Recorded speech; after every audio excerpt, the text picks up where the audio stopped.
Olá, boa tarde, pessoal. Pessoal chegando aí, boa tarde.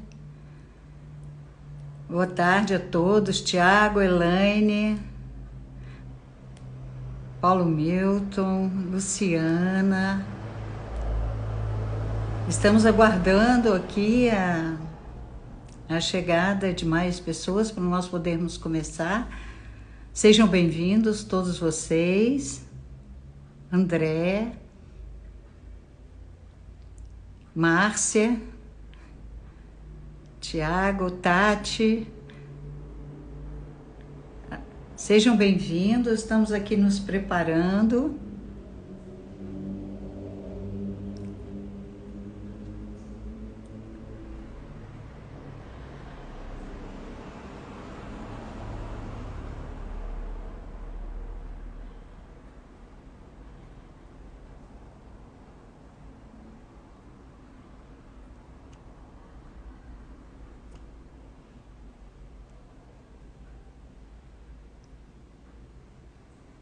Estou aguardando a entrada do professor Domingos Sávio, que ele teve um problema lá na internet. A rede dele caiu e até agora não conseguimos, ele não conseguiu acesso, né? Então, se ele não conseguiu, ele está me comunicando aqui que caiu novamente, tá? Mas nós vamos conversando aqui enquanto a rede lá entra na possibilidade dele estar conosco aqui. Sejam bem-vindos todos vocês, é um prazer imenso. Para quem não me conhece, eu sou professora de canto há mais de 30 anos. Atualmente estou desenvolvendo um trabalho sobre as diversidades técnicas da voz para o canto contemporâneo. Meu nome é Cristina Passos e sou cantora lírica também, ex-integrante do coro do Teatro Municipal.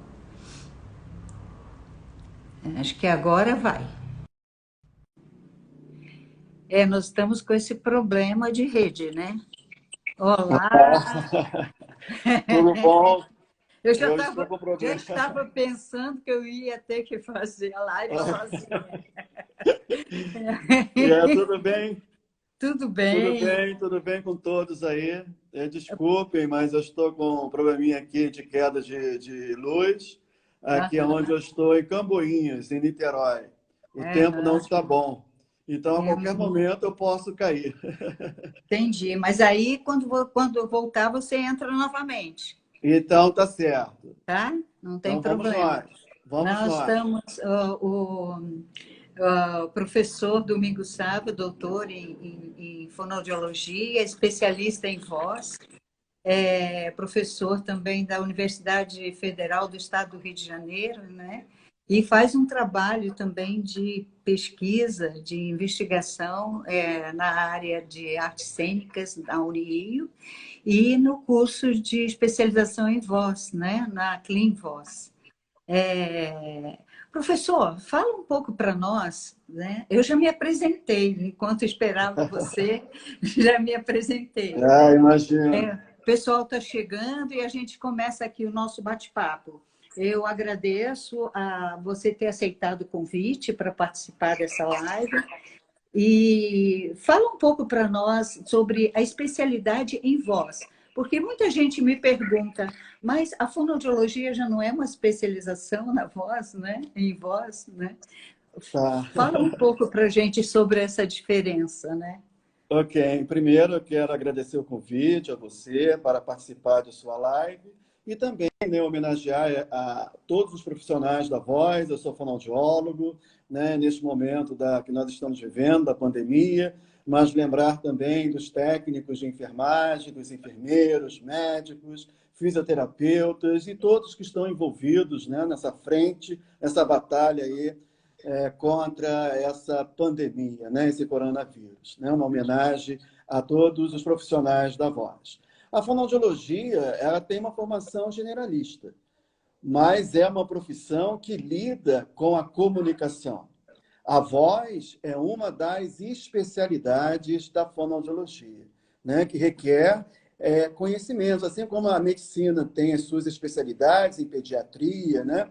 Em oncologia, a fonoaudiologia também tem voz, em linguagem, em audiologia, em motricidade oral e outras especialidades, tá? Então, é um aprofundamento da ciência da voz. E como nós Uhum. sabemos, que é o motivo, né, de nós estarmos aqui, o universo da voz é muito grande, envolve não só o canto, como todas as carreiras que necessitam da voz profissionalmente. Uhum, uhum. E Tá bom? refletindo sobre isso, né, Sávio, nós. Primeiro, eu gostaria de contar um pouquinho de uma história, né, que é a nossa história. Nós somos colegas desde a infância, desde adolescente. Exato, exato. Cantávamos no mesmo coral e parece que durante 5 ou 6 anos, né, estivemos juntos nessa trajetória. Você ainda não tinha feito a transação, né, a vocal, né? Ainda cantava como contralto, né? E depois nós tomamos um rumo na vida, cada um foi viver a sua vida, né? E nos reencontramos em 2012, no aeroporto, numa fila de cafezinho, né, sabe? Exato. A fila andou, a pessoa ficou parada, né? Eu toquei e perguntei: o senhor está na fila? Aí ele olhou para trás: Cristina, eu Sávio, o que é isso? 40 E anos, né, depois. 40 anos Anos depois. depois, Incrível, exato. Incrível. incrível essa sintonia, porque nós temos uma mesma linha de pensamento na construção da metodologia, né, sobre o uso da voz, sobre o canto. E a partir daí nós fomos travando, né, essa relação de amizade, dando continuidade, e também na parceria, né? Conversamos muito sobre voz, refletimos bastante, e o motivo dessa live veio por uma reflexão, né? A reflexão de que maravilha que é a laringe, né? A voz é um fenômeno fantástico e o canto também, né? Então vamos unir voz e canto nessa relação e vamos falar um pouco disto, né?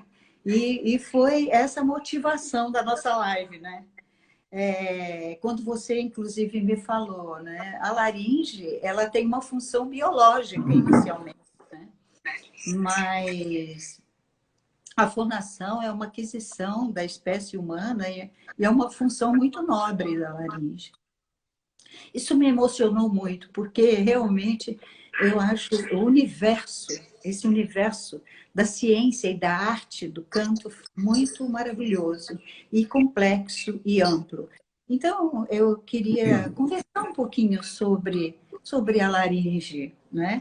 As funções laringe, a relação que existe entre canto, entre fala e canto. Você poderia conversar conosco sobre essas questões? Com o maior prazer. O tempo que a gente tem é muito pouco. É Eu vou pouco. tentar ser sucinto, né, mas também com conteúdo. Na verdade, a laringe é um órgão que faz parte de um sistema de fonação. A fonação, ela não depende só da laringe. Obviamente, a laringe é o principal órgão, porque tem as pregas vocais, as famosas cordas vocais, que nós denominamos de pregas vocais, porque se tratam de ligamentos musculares cartilaginosos, né? As pregas vocais. Agora, a laringe é um órgão eminentemente biológico, é um órgão de proteção. Por exemplo, quando nós deglutimos, engolimos a nossa saliva, como agora, as pregas vocais, as cordas vocais, as nossas pregas vocais, elas se aproximam e se tocam firmemente. Elas fazem parte de um sistema valvular. A laringe é um sistema valvular, é um tubo constituído por 3 válvulas. A mais superior é constituída pela epiglote, que é uma cartilagem que fecha o háditos da laringe, né, a cavidade superior da laringe, com as pregas ariepiglóticas. Depois, a segunda válvula, ela é constituída pelas falsas pregas vocais, também chamadas de bandas vestibulares, e depois, mais inferiormente, as pregas vocais. Então, essas estruturas se fecham para não deixar que nada, nenhuma partícula estranha passe para os pulmões. Tá certo? Agora, a voz é a função nobre, né? É uma função de aquisição do ser humano. E quando você fala de voz, nós temos que pensar numa voz falada, que é muito ampla. Se você pensar a voz como o instrumento, né, de ofício de muitos profissionais, daí o nome profissionais da voz, dentre eles o canto. E o canto, como nós sabemos, é um universo vastíssimo. Vai desde a ópera, passando pelo rock, pela música popular brasileira, pelas músicas folclóricas, né? Pela música sertaneja, e assim vai. Né? Então, é um órgão muito especial. Né? Você tem que pensar que a laringe ela é constituída de músculos. Músculos intrínsecos, músculos extrínsecos, cartilagens que concorrem, que trabalham sinergicamente para a produção da voz. Então, pensa, você que é cantora, né, lírica, que é professora de canto, o trabalho de sinergia, de harmonia que tem que existir entre essas estruturas para a produção de uma boa voz, né? De uma voz que atenda à arte, ao ofício, né? Daquele que depende dela. No caso aqui, o nosso caso de hoje, o cantor. Uhum. Maravilha. E é isso mesmo, né? O canto é uma prática, né? Exato. Remota, né? Sempre se cantou, né? Exato. Na humanidade, porque é uma expressão subjetiva da alma, né?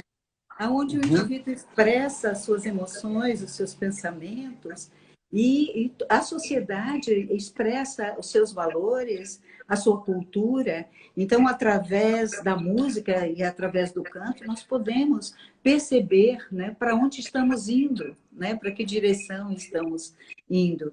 E hoje, no século XXI, né, os gêneros musicais estão sendo muito explorados, né? Como você falou, nós temos cantos em diversos gêneros, né? Atualmente o gospel, o canto religioso está sendo muito procurado, muito divulgado, difundido. Estou vendo uma amiga aqui lá do Cazaquistão. Olha, entrou que maravilha. Aqui. You are amazing. Uma amiga. Yeah, welcome. Tem muitas pessoas entrando. Welcome, Dinara. Pessoas de fora também assistindo. Muito legal. Mas pode continuar, Cristina. Estou te ouvindo. Muitas pessoas. Vamos interagindo, né? Porque são muitas interações.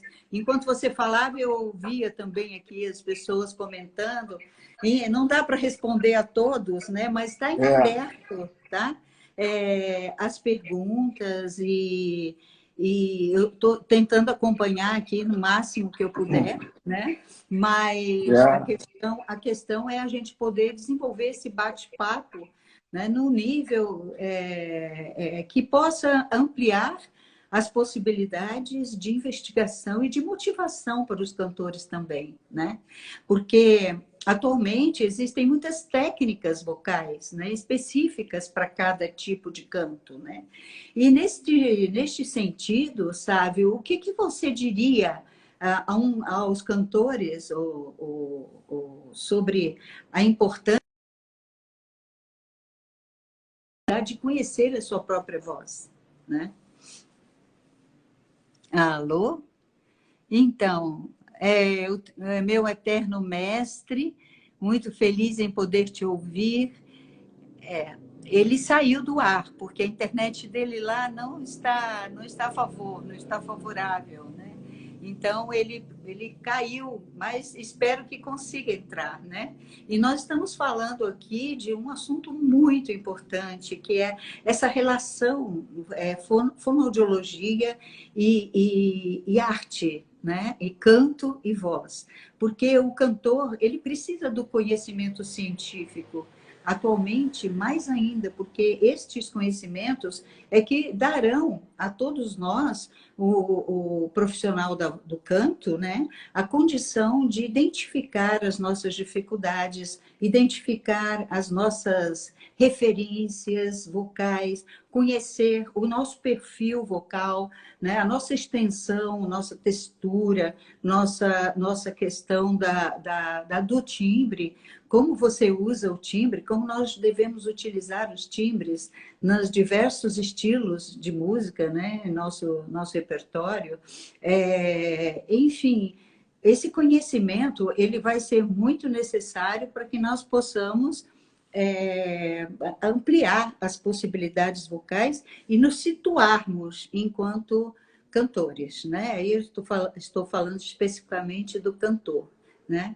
E o profissional da ciência também, ele se beneficia muito quando ele desenvolve a arte, a musicalidade. Toda essa relação vai ajudá-lo, com certeza, na relação com o cantor, né?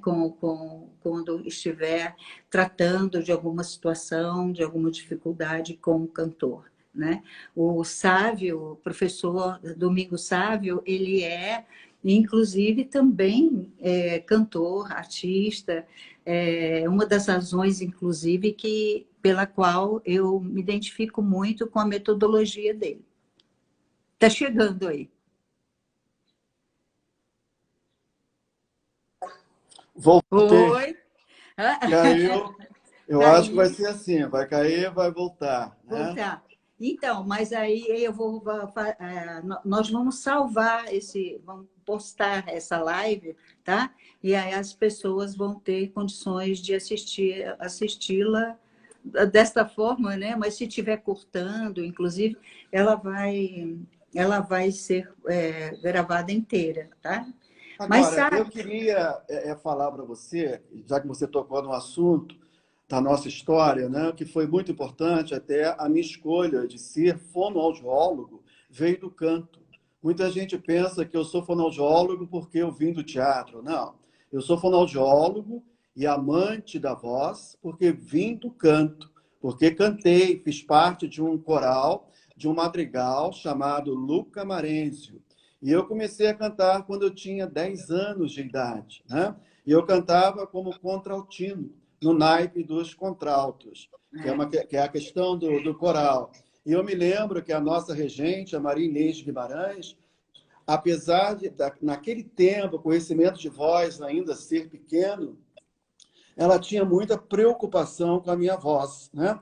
Eu lembro que eu tinha que fazer mímica nos agudos. Ela não deixava eu cantar os agudos quando eu estava lá no naipe, né, dos contraltos. E depois que eu atingi a adolescência, né, nos meus 13, 14 anos, eu já passei para o naipe dos barítonos, né, em função da voz que eu já estava apresentando.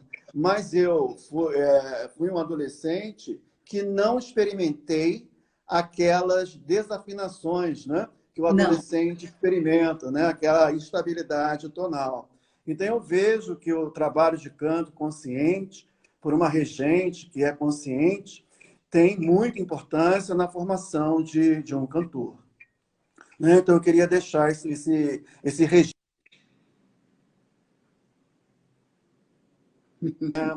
Falar assim. E foi exatamente a minha história no canto que fez com que eu escolhesse como profissão, a minha profissão de vida, a fonoaudiologia.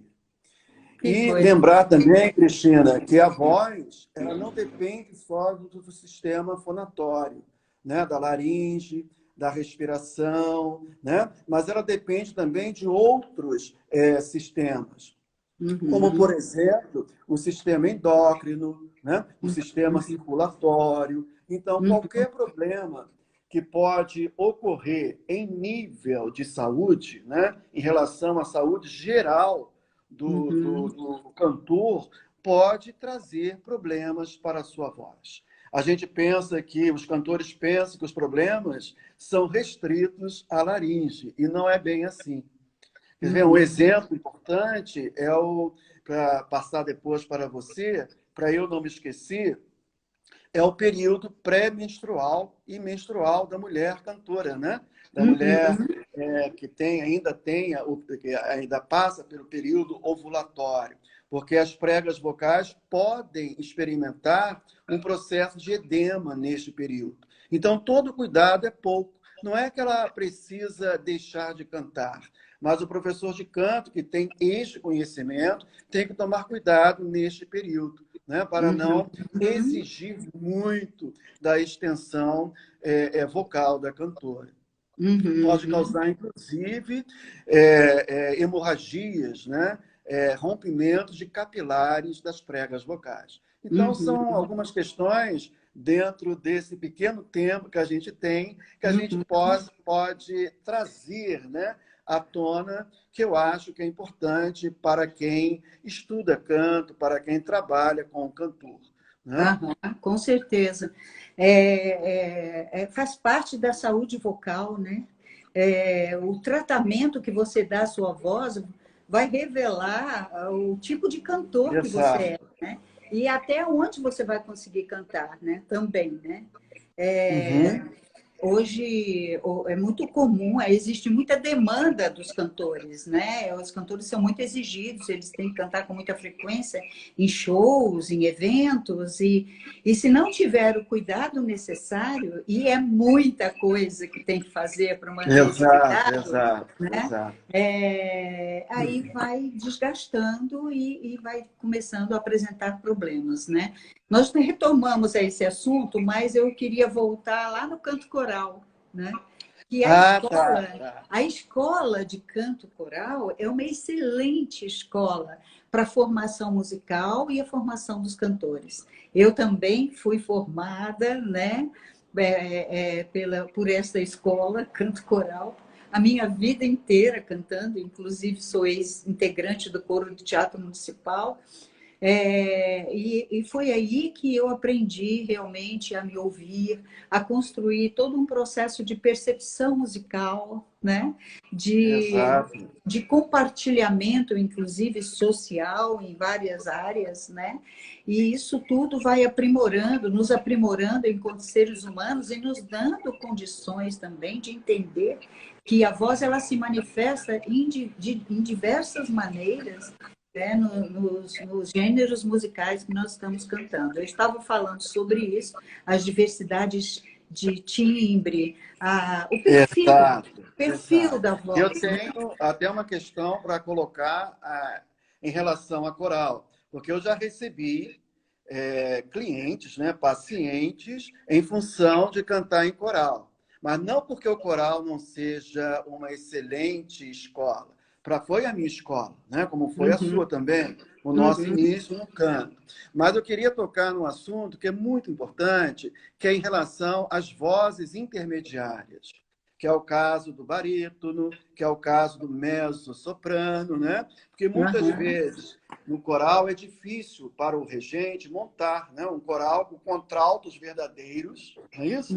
Com baixos verdadeiros, né? Soprano e tenores, porque soprano e tenor é mais fácil encontrar. Então, muitas vezes, a gente tem aquele barítono, né? Que poderia, o barítono lírico, por exemplo, que ele poderia cantar melhor no naipe dos tenores e acaba cantando no naipe dos baixos e forçando a voz, como é o caso também do mezzo-soprano. Talvez fosse mais confortável cantar no naipe dos sopranos e aí acaba cantando no naipe dos contraltos por falta de contralto. Né? Então, isso é um problema que os regentes têm, né? Que tem que tomar muito cuidado. O regente tem que ter muita consciência, como o cantor também. Né? Eu acho que cantar em coral é uma escola, é maravilhoso. Eu pretendo, quem sabe, voltar, né, a cantar em coral, mas eu acho que o cantor tem que tomar muito cuidado com relação ao repertório. Tem que cantar fácil, cantar numa tessitura que não exija esforços, né, em relação à sua voz. Né? Então, o coral eu acho fundamental. Eu queria trazer essa questão para você. O que você acha dessas vozes intermediárias que são É, fabricadas, digamos assim, é, entre eu, aspas, né? é, Fabricadas. Qual seria a sua orientação em relação a isso? eu vejo que é importante, quando você começa a cantar num coro, começar a cantar, existe muita dificuldade das vozes atingir a tessitura mais aguda, a região mais aguda. Exato. Então, é importante desenvolver a voz no intermediário, né? Na base. Isso. Se o repertório do coro ele favorece que essa pessoa, para essa pessoa cantar no contralto sem prejudicar a voz, é um bom início, porque ela vai começar a cantar na região média da voz, vai construindo a voz e não vai ter tanto medo de cantar os agudos, e aos poucos, com o trabalho técnico vocal, que é importantíssimo que todos os coros tenham este trabalho técnico vocal, a pessoa então vai se desenvolvendo e vai chegando a voz naquela região em que é realmente mais cômoda para ela e onde a voz dela vai ficar melhor, né? Existem também as questões das vozes solistas, né? Vozes muito grandes que às vezes vão para cantar em coro e aí Exato. se destacam muito, aí elas têm que fazer uma redução do volume, tem que saber fazer isso, porque muitas vezes a sua voz ela tem uma característica diferente, no sentido, não é uma voz para cantar só em coro, ela tem outras possibilidades, aí você tem E que acaba, adequar, fazer uma adequação. E para exato, fazer acaba essa adequação, desequilibrando, né? isso, Desequilibrando os naipes, não pode. e tem que saber fazer para não criar problemas depois, Exato. porque também essa repressão vocal também causa problemas, né? E então, é preciso que um coro tenha realmente um professor de técnica vocal para orientar, né, os cantores e seguir, né, de uma forma saudável com suas vozes, né? Mas, Seria o sabe, ideal, né? Que os professores, que todo teria, coral tivesse um preparador vocal, né? Uma teria. pessoa antecedendo o trabalho do regente, entregar o coro para o regente praticamente pronto no sentido Pronto. de, né, em É, relação à é. homogeneidade, né, das vozes, É, né? neste sentido, eu vejo que a ciência da voz, quer dizer, a fonoaudiologia, ela é fundamental para o cantor e o professor de canto. Isso eu estava falando quando você se ausentou, né? Porque são áreas que se complementam, elas são uma só, são Exato, fenômenos exato. unificados, tanto o canto como a É. voz, né? Porque o cantor, ele precisa do conhecimento, e o especialista em voz, o Uhum. profissional fonoaudiólogo, se ele tem arte, se ele desenvolve a musicalidade, a sua sensibilidade, ele vai lidar com a voz de uma forma um pouco mais aprofundada. Você não acha, É. Sérgio? Acho que eu só trouxe à tona porque é um problema hoje no coral, né?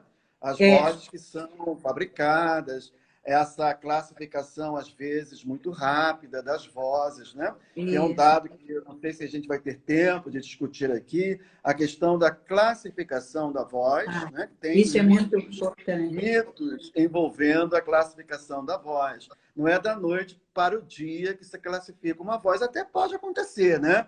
De É, uma voz ser de fácil classificação. Mas nem é. toda voz é tão fácil assim de ser classificada em pouco tempo. Às vezes leva mais de um ano, né, para você amadurecer, classificar, saber de fato, né, qual é a sua classificação da voz. E há uma relação também, aí uma digamos assim, uma dúvida em relação à classificação da voz para o canto popular e a classificação da voz, né, para o canto lírico. Eu acho que a classificação da voz se adequa melhor ao canto lírico, que já é complicado classificar, né? É, Muita gente aí que é mezzo-soprano, mas poderia ser soprano, ou então canta de soprano, cantava de soprano, e na verdade é um e mezzo-soprano. é O muito mesmo comum. acontecendo com os barítonos, né? Com os tenores, né? Barítono lírico, que poderia cantar como tenor, talvez fosse tenor e não barítono lírico. Então, isso é muito importante. Aí eu gostaria, que eu também depois eu vou complementar, quais são os parâmetros, Cristina,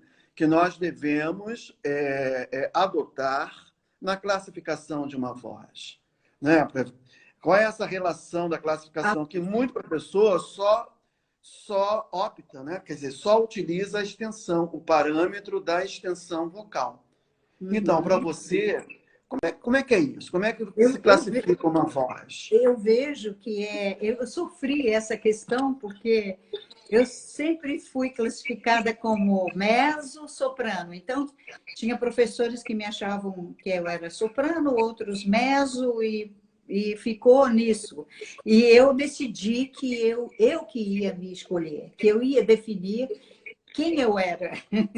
E aí eu comecei, então, a cantar aquilo que eu me sentia bem, né? Exato. Eu fui escolhendo um repertório para mim. E nesse repertório eu fui me encontrando. E com isso a minha voz foi chegando. E ela foi chegando e se apresentando como de fato é. É claro que o desenvolvimento da voz ele é muito amplo, né? Você se estuda, você vai se desenvolvendo e descobrindo muitos tipos de ressonância, muitos caminhos de ressonância durante a vida inteira, né? Exato. Mas eu vejo que a tessitura, a região onde você se sente cômodo, onde você se sente, a sua voz, você sente, o cantor sente, é aqui que é o lugar da minha voz, né? E É a aí, Luzia colocando aí as vozes híbridas.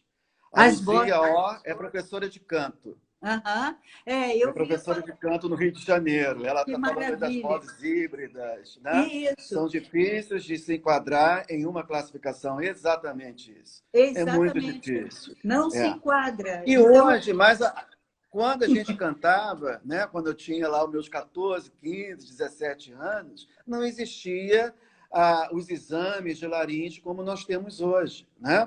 Então, antigamente, na minha época, na minha experiência, eu me lembro que a classificação da voz era somente pela extensão e também pelo biotipo. Também tinha. A minha professora de canto, na Unirio, eu fiz o núcleo de ópera, né, na Unirio, esse curso com a Nilce Miriam de Araújo Viana, eu me lembro que ela falava de um biotipo também. Mas com o advento, com o desenvolvimento dos exames de laringe, foi possível também estudar, né, avaliar a anatomia daquele cantor. Tamanho de prega vocal, né, tamanho de laringe, da estrutura laríngea. Né? Então, isso é fundamental também na classificação de uma voz. Nós sabemos que pregas vocais maiores, pregas vocais e numa laringe, né, de trato vocal mais alongado, a tendência é a produção de vozes mais graves. Lembrando que a massa é fundamental. Imagina pregas vocais longas e de muita massa, né? São praticamente baixos, profundos, né? Como também cordas vocais pequenas, né? A laringe também menos alongada, quer dizer, de tamanho menor, no sentido de tamanho, né, menor, favorece as frequências mais elevadas. Agora, não é só isso, né? Então, entra a extensão, como eu falei, a anatomia da laringe, mas também entra, eu acho, o temperamento da pessoa, a personalidade, né, daquele cantor. E o biotipo. Então, é um conjunto. E a musicalidade, né? Que é fundamental para o cantor, né? E aí Ele ser cheguei à musical. conclusão de que Ser musical. Eu cheguei à conclusão de que eu poderia cantar tanto dramático, um repertório mais dramático, como um repertório mais leve, entende? E eu não cheguei a ser uma cantora de ópera, propriamente dito. Na ópera eu cantei Mozart muito, e papéis mais leves, né? Como mezzo-soprano. Agora, eu segui mais pela linha camerista, aí já fica mais fácil de administrar essa questão da classificação, muito embora a abordagem interpretativa, a questão das diversidades tímbricas, nas expressões de cada música, é muito rico, e a gente vai também por um outro caminho aí, né? Falando sobre timbre, que é um assunto Exato. também muito amplo, É mas, muito, muito amplo. e que me Mas, fascina, sou mas fascinada. cantar música de câmera também não é fácil, né? Isso é Não é uma fácil. especialidade. Agora, Uhum, tem duas perguntas de dois ex-alunos, né, colegas de profissão, um a respeito do refluxo. O refluxo é um problema para a voz, o refluxo gastroesofágico tem que ser investigado porque pode agredir a laringe. Porque a região da laringe, né, a região superior da laringe, quando a epiglote fecha a laringe, no momento que nós engolimos, deglutimos, a, as aritenoides elas ficam expostas. Então, é uma região muito propensa para alterações decorrentes do refluxo gastroesofágico.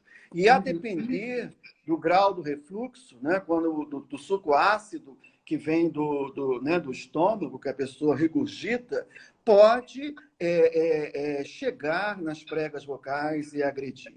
Hoje nós sabemos que o refluxo é um grande inimigo de qualquer profissional da voz, não só do cantor. Requer acompanhamento médico, né? Terapia medicamentosa e, sobretudo, dieta. Uma dieta balanceada. E outra pergunta aqui que fizeram, Cristina, que é bacana colocar, Uhum. se eu utilizo os novos avanços, né, na área da ciência da voz, como, por exemplo, o laser, que foi uma pergunta de um amigo meu, o João Lopes, que é professor da Veiga de Almeida e é um ex-orientando do mestrado. Então, para responder o João, eu acredito nesses aparelhos, nesses instrumentos. Inclusive, nós temos um capítulo juntos, eu, ele e o Reinaldo Lopes, né? O Reinaldo escreveu sobre isso, mas eu não Uhum. utilizo ainda na minha prática, não sei nem se vou utilizar, né? Porque eu sou um profissional do corpo, da voz e do corpo. E tenho tido excelentes resultados sem precisar usar do laser, por exemplo, né? Mas eu acredito, obviamente que eu acredito nos resultados alcançados com esse coadjuvante da voz, né? Se eu Uhum. puder ainda, eu vou fazer o curso, né? Para ver se eu vou Uhum. usar. Mas, Uhum. na verdade, o meu trabalho, como sempre foi, um trabalho de 40 anos, né? Há 40 anos que eu milito na voz, né? Como cantor, depois como ator, fonoaudiólogo, e quando me formei em fonoaudiologia, que foi a minha segunda formação, eu só trabalhei com a voz. Né? Então, eu tenho tido bons resultados, muito bons resultados, partindo de um trabalho corporal. Inclusive, agora, rapidamente Uhum. falando, eu estou em pós-doutoramento, trabalhando uma nova metodologia para a voz falada e cantada, que é o ERIV, que são exercícios rítmicos de impacto aplicados à voz falada e cantada, que são exercícios que têm dado muito resultado. Né? Uhum. Então, a minha pesquisa hoje é sobre isso. Mas eu Que não descarto, no futuro, a utilização do laser e de outros instrumentos, né, coadjuvantes da voz. É Aham. ciência, né? A gente tem que Esse- considerar a ciência As da voz. possibilidades. Agora, desde que tenha conhecimento, viu, João? Eu acho que são cursos que precisam aprofundar nesse conhecimento, para que o fonoaudiólogo que vai trabalhar com canto utilize, por exemplo, o laser com muita competência, né? Sabendo o que está fazendo. Mas eu acredito, obviamente que eu acredito. Então, vamos lá, Cristina, Então, vamos falar você mais sobre falando, voz. vocês conversando aí sobre as possibilidades dos tratamentos e eu refletindo aqui sobre a questão dos problemas atuais de voz, né? Existe uma ânsia muito grande do cantor, ele querer estar pronto amanhã, né? Ele começa a estudar canto, ele já quer saber qual é a voz dele, que tom que ele pode cantar, como ele pode fazer um melisma, como ele pode chegar no agudo tal, e aí ele grita, grita, grita, grita, porque ele acha que o importante é o volume da voz, e sem conhecimento, mas eu não estou falando de uma forma pejorativa, me entendam, é o processo de ansiedade que leva a pessoa a essa busca por um resultado muito imediato.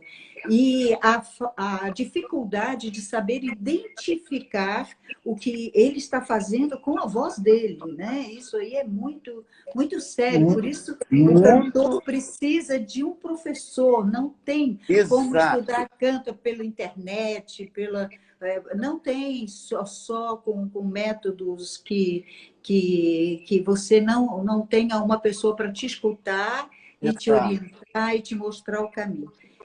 Agora, eu queria formar. até complementar a sua colocação, que é muito importante, que é a questão do repertório, né? Tem pessoas que mal começaram a cantar, já querem cantar determinadas partituras, né? Que necessitam de 3 anos de canto, por exemplo, uma área de ópera, por muito exemplo, comum, né? isso. E às vezes o professor de canto também já adianta as partituras, quando ainda não é o momento. Então, não isso é muito importante Então, para eu eu vejo que complementar. o passo a passo, essa metodologia, Exato, exato. onde o indivíduo tem a possibilidade de se conscientizar de todo um Exato. processo que é corpo, que é voz, que é psiquismo, que é a totalidade do que ele é Exato, realmente, exato. é uma pesquisa longa, é uma investigação, Exato. né? E o repertório é fundamental, né? Eu acho que você só pode cantar o que é adequado à sua voz, né? Naquele Você não pode momento. querer cantar o que não é naquele momento, né? Você não deve adiantar para não causar problemas futuros. Até porque a técnica vocal necessita de tempo para amadurecer, porque a técnica ela se desenvolve, né, através dos ajustes fonatórios, e isso requer tempo, não é da noite para o dia. Né? Então é isso, eu acho que é muito importante essas colocações. Um dado muito importante também, Cristina, que eu queria trazer à tona, a gente tem ainda 20 minutos, né, pela frente, é a questão dos harmônicos e dos formantes, porque há muita confusão em relação a harmônicos e formantes. Então, eu queria aqui deixar claro que harmônicos são produzidos somente pelas pregas vocais. O que são harmônicos? Harmônicos são frequências graves e agudas, né? Agora, esses harmônicos que nós produzimos, que o Pavarotti, por exemplo, que infelizmente faleceu, né, produzia lindamente, é apenas um cochicho, isso aqui. Mas nada além do que isso. Mas agudo ou grave. Agora, aí está o grande fenômeno que é a voz humana. É por isso que eu sou fonoaudiólogo, que eu amo voz. Né? Nós transformarmos este som, que é muito fraquinho, você que é uma grande cantora, na voz que você tem. Né? Que são as áreas de formante, a ressonância. A ressonância é um fenômeno de voz. Agora, aí que está o trabalho bacana do professor de canto, o trabalho bacana do fonoaudiólogo que entende de canto, de voz, para que este som, que é produzido na laringe, riquíssimo de harmônicos, seja amplificado, essa caixa de ressonância que se forma, né, supraglótica, precisa ter a mesma frequência de vibração. Se não tiver a mesma frequência de vibração, este som que é produzido na laringe, ele é amortecido. Ele desaparece, ele enfraquece. Então, isso é muito lindo. Isso é muito lindo. Difícil, né? É muito difícil. Pois é, aí que entra o trabalho de embocadura, de colocação da voz, né? O que é o professor de canto, essa maestria, né, que tem que ter o professor de canto, como também o fonoaudiólogo. É tão engraçado, tem alunos meus que, sabe, não sei porquê, mas a voz melhorou muito no meu paciente. Melhorou porque você melhorou as cavidades de ressonância. Você trabalhou adequadamente. E um dado importante, que eu vou passar para você, mas que é muito legal, já que eu falei de harmônicos, que na voz falada nós produzimos em torno de 20 harmônicos, né? Na voz falada.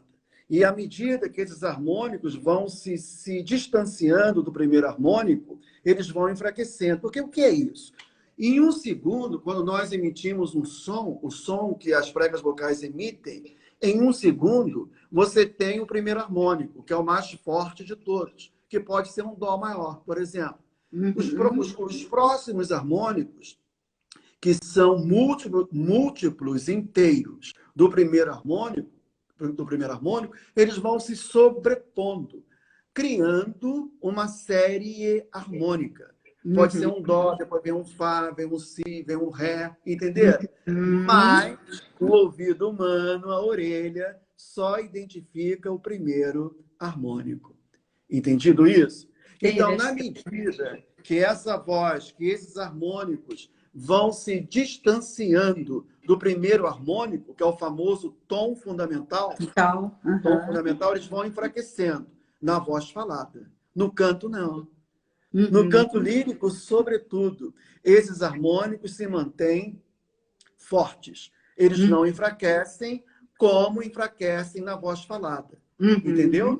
E eles aí vão entra... se distanciando do tom fundamental. Aí entra a técnica do canto. Que a gente pode falar um pouquinho. A questão da respiração, né? Do apoio. Da respiração, do controle, da pressão. Né? É muito difícil isso, né? Isso aí. Eu digo para os meus alunos, canta sobre o ar, né? Cantar sobre o ar. Deixa sair o ar, mas e o canto, ele vem como consequência, né? Agora, entender isso no corpo é uma mecânica muito difícil. Difícil. Por isso que requer tempo, requer amadurecimento, por isso que o canto é uma arte, é uma ciência do som. E arte, né? Sobretudo arte. Porque o canto exige, como nós já falamos aqui, dom. Dom musical, tem que ter, né? Musicalidade. Não é isso? Às vezes você pensa que não tem. Isso que eu fico chateado. Ah, meu professor, a minha voz está com a rachada. Quando eu tentei cantar no colégio, o professor disse que eu não tinha, que eu não era afinado, que eu era desafinado. Isso pode ficar para uma outra live, né? A gente tocar neste assunto de afinação, desafinação, porque muita gente não canta por um bloqueio na infância, né? Não quer dizer que não seja musical. E muitas vezes a afinação, ela é uma questão de ajuste, né? Pois é. E não de ouvir. Né? Exatamente. E essa questão, Cristina, que eu coloquei dos harmônicos, que eles se amplificam nas caixas de ressonância, são os famosos formantes, são as áreas de formantes do som. Que na voz falada, normalmente trabalham, quer dizer, nós precisamos somente do formante 1 e do formante 2, e no canto não. A depender do gênero de canto, do estilo, como no clássico, no canto lírico, você pode ter formante 1, 2, 3, 4, 5, 6, 7, 8, aí vai. Quanto mais formantes o cantor tem, mais bela, mais... E esses formantes, eles dependem dos ajustes musculares, né? Exato. Esses formantes nada mais são do que zonas. Essa voz produzida na laringe e que alcança as caixas de ressonância. Mas para que eles sejam amplificados, essas caixas precisam ter a mesma frequência a mesma frequência do som que é produzido na laringe, entendeu? Então, aí que entram os ajustes fonatórios, os ajustes musculares, essa dosagem que você falou da pressão e do volume de ar, que para mim é o mais difícil. É o mais difícil. Porque entra na questão do mito, do apoio. Que apoio é esse? A gente sabe que é importante apoiar, né? Que a voz precisa de apoio. Mas, às vezes, o apoio não funciona como deveria funcionar. Funciona de forma errada. É muito comum as pessoas não soltarem o ar. Elas ficam lá dentro com o ar preso. Eu falo, gente, meu ar acabou nada. Você está cheio de ar, né? Você não está sabendo soltar. Faz uma força grande, né? Uma força. Não é força. né? E é essa a minha batalha. Hoje, na Unirio, lá com o teatro, saindo um pouquinho do canto para a voz falada, eu já Uhum, não coloco mais a respiração como eu colocava. uhum. Essa metodologia que eu estou trabalhando, ERIV, a partir dos movimentos vocais, dos exercícios vocais, a respiração é trabalhada, sem que o ator perceba.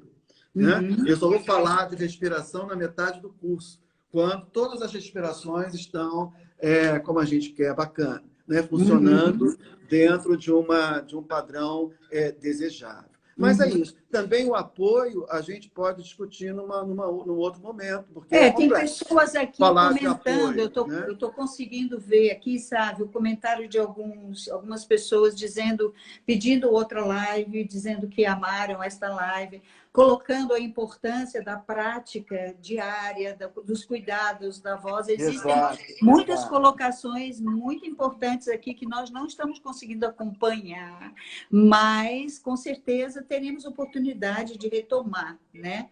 Exato. E nessa questão aí da ressonância entra para mim Exato. A uma. voz deve estar sustentada, apoiada na respiração e nunca empurrada. Pois é, Exatamente isso. que é um Né? outro problema. Jamais empurrar a voz, né? Porque pesa a voz. Isso tem a Exato. ver com pressão e volume de ar, né? E isso é Controle muito da comum pressão e do acontecer, né? volume de ar. É Isso. bastante comum. É. Agora, a Né? questão da terminologia, voz de cabeça, voz de peito, falsete, que hoje está sendo abolida, né? Porque realmente a voz não está na cabeça, nem está no peito, e nem, né? Ela não paira no ar como um falsete, são pontos de ressonância, né? Você poderia, porque a voz realmente é produzida na laringe, né? E aí ela ressoa em outras regiões. Você poderia falar um pouquinho sobre isso para nós? Posso sim, isso também é polêmico, né? É. Isso é muito pouco tempo para eu abordar, mas eu posso falar um pouquinho sobre a questão do registro, né? Então, você tem o registro basal, que é o registro pulsátil, né? Depois, você tem o registro modal, que tem dois sub-registros, chamados de peito e cabeça, que vocês, professores de canto, né, utilizam muito, e muita gente que ainda usa o termo o dó de peito, né? Tem muito Uhum. essa terminologia. E depois do registro modal, acima do registro modal, vem o falsete, e acima do falsete, o registro de flauta. Então, a gente sabe que os registros têm um conjunto de notas. Por exemplo, o registro de peito, o registro grave do registro modal. Existe uma mecânica, né? Uma mecânica fonatória responsável pela produção dessas notas que compõem o registro mais grave do modal. Quando passa do registro de peito para o registro de cabeça, nós vamos ter uma nova acomodação muscular, um novo ajuste muscular para a produção daquelas notas, né, que fazem parte do registro de cabeça. Por exemplo, o Uhum. registro acima do modal, o falsete. O que é o falsete? Dizem que a mulher não tem falsete, o que é uma mentira, lógico que tem. Né? O falsete no canto é muito bem-vindo. Pode, né? Na voz falada já não é tão aceito a voz de falsete. Por que no canto ela é aceita e é bem-vinda? Porque depende, né, dessa passagem. À medida que a pessoa vai vocalizando no agudo, chega a um ponto que ela necessita entrar, né, no registro de falsete para não entrar em sofrimento. Isso é um ponto. Agora, o que é o falsete? O falsete é o alongamento das pregas vocais, evidentemente, sob a ação da tensão do músculo CT, cricotiroideu, mas as pregas vocais não estão tão tensionadas. Por isso que no falsete tem a fenda paralela. Pode Hum. existir uma soprosidade de fundo, né? Ela É fica uma mais voz passiva, né? Mais mais passiva. passiva, menos. A vibração, a onda mucosa é restrita ao bordo livre da prega vocal. Uhum. Não pega toda a superfície da prega vocal. Enquanto que na voz de cabeça, nos agudos, de um soprano, por exemplo, você tem fechamento completo das pregas vocais e tensionamento da prega vocal, alongamento com tensionamento. Na voz de falsete, você tem alongamento sem muito tensionamento das pregas vocais. Isso aí é bárbaro. Agora, o registro de flauta está acima do registro falsete, que a Irma Sumac, lembra? Da Irma Sumac, essa grande cantora, né? Claro. Fazia com muita facilidade o registro de flauta, como também a Mariah Carey tem o registro de flauta, não se sabe ainda a mecânica. Como que a laringe funciona no registro de flauta. Acredita-se que haja um desacoplamento do músculo CT, do crico tiroideu, mas isto não é comprovado ainda, né, com relação ao registro de flauta. E o registro pulsátil basal é o mais grave, né, emitido é o som mais grave emitido pela glote humana. Em geral, nós não usamos, né? O cantor não usa, é muito raro usar o registro pulsátil, né? O basal. O basal, em geral, é mais os cantores, né? Asiáticos, né?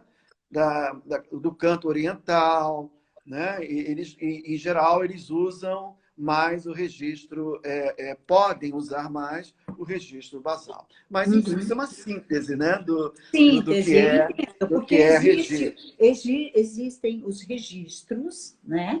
Que eles são administrados na pressão muscular, através da fonação, e as ressonâncias correspondentes a estes registros, que é ressonância de cabeça, ressonância de mão, ressonância de peito, ressonância da voz falseteada. Quer dizer, a voz não é aquilo, mas ela ressoa nestes lugares através das funções e dos ajustes musculares. É isso. Que são exatamente os ajustes, que é essa mecânica que eu falei. Né?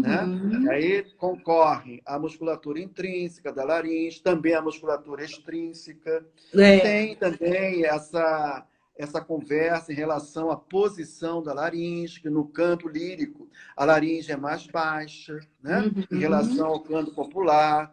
Então, como que isso é feito? A gente tem que, não é, né? Tem que tomar muito cuidado com essas colocações, né? No caso do canto também tuang, né? Tuang, que é o canto sertanejo, como é que funciona a posição da laringe. Então, o canto, Cristina, é muito uma fácil. Investigação. É um universo, é uma investigação, né? Não é em uma hora que a gente pode falar disso tudo. Agora, faltou algo importantíssimo. Já que nós falamos de registros... Nós temos 3 minutos. Que tem a ver com nota de passagem, né? Sim. A nota de passagem, que em geral ocorre do basal, né? Para o registro de peito, e o de cabeça para o registro de falsete. Né? Isso é muito importante, a gente colocar essa questão da nota de passagem, como também do registro de peito para o registro de cabeça. Mas a nota de passagem é muito comum, do registro basal para o registro de peito, de cabeça para o registro de falsete, que é exatamente uma nova acomodação da laringe, que vai da última nota daquele registro, né? A primeira do registro seguinte, no caso, a última nota do registro de cabeça, a primeira do registro de falsete. E o ideal é que o público não perceba. Né? Isso. Que não perceba quando o cantor fez a sua passagem. Isso. E porque o bom cantor é aquele que canta de forma homogênea, né? Com a unidade vocal, né? Exatamente. Você percebe uma única voz. Aí entra na questão chegando aí o final. E por aí vai, né? Muita coisa boa para a gente aprofundar. Nós temos... Obrigado, gente. Obrigado aí pela audiência, por vocês terem entrado. Muito bom também. Fiquei muito feliz com os comentários. A gente não pode parar para responder os comentários. Não porque pode. O nosso tempo é muito pequeno, né? Uma hora só. É verdade. Mas nós vamos dar um jeito, né, de proporcionar uma expansão, né, melhor para essas trocas, né? É uma nova live, né? E respostas, Exato. Agora tem uma pessoa que perguntou sobre a questão Nós do livro. Nós estamos encerrando, temos 45 segundos só. Então, rapidinho, em relação... Alguém perguntou sobre o ERIV, a minha metodologia que eu estou estudando. Sim, vai virar livro, porque é o resultado do meu pós-doutorado, né? Eu Com estou em certeza. pós-doutoramento. Com Era só certeza. para responder uma pessoa que perguntou a respeito disso. Ok. Gente, foi um prazer estar com vocês. Vou passar a palavra para a Cristina, porque a live é dela. Vai lá, É Cristina. nossa, é nossa. Agradeço a sua participação, foi muito bom conversarmos e agradeço a presença de todos também e até um próximo encontro, tá? Boa noite, um feliz Dia das Mães e se cuidem.